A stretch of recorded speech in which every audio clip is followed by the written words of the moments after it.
And here it is, the new Golf GTI. And it looks a little bit like the last one. You might think that they put the car through some sweaty, violent, Rocky-style training montage. But no, VW bosses told their engineers to make the car 10 better, no more, no less.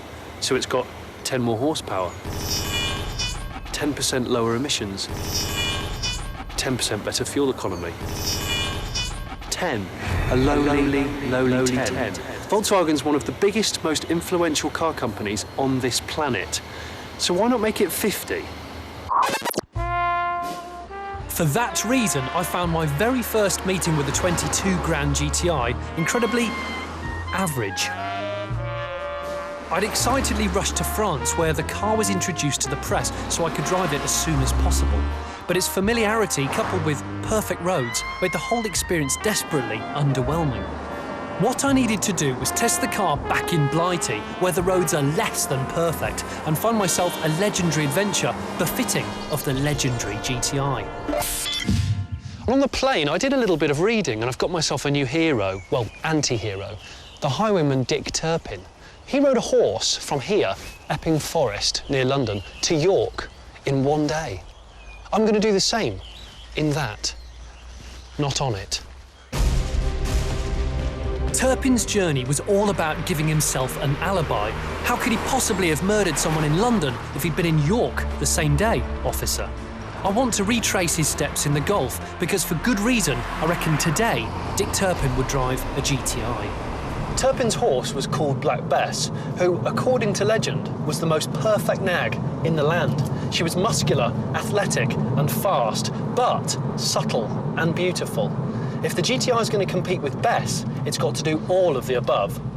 Black Bess was the only horse capable of making this 200-mile journey in time. And with 0 to 62 taking 6.9 seconds, the Golf should deliver me to York in a similarly fleet-footed manner. Now, while the new GTI may only be 1 mile per hour quicker than the last model, with a top speed of 149, it's still quicker than a horse and more refined. It's one of the few cars that manages to be fun on twisty B-roads, but a relaxed high-speed cruiser too. What Dick really needed was probably the A1. 3 lanes, sometimes 4, nice straight tarmac from London all the way up to the north. Things were going well. I wasn't saddle sore, and I was nearing York. Handily, it's going to involve a bit of city driving, and that's one of the few times that I probably want to buy a GTI with the DSG double clutch gearbox. It's a £1,305 option, so it's not cheap, but it's good if you do a lot of stoppy starting. It's extremely smooth, and it's extremely good, but that's better. The 6-speed manual box on this car is just so good and satisfying, you just don't need to spend that kind of money. Turpin's plans didn't quite work out, and he was eventually caught and executed for his crimes.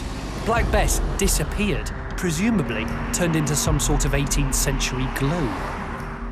But what about the legend of him riding all the way from Epping up here to York in one day on one horse?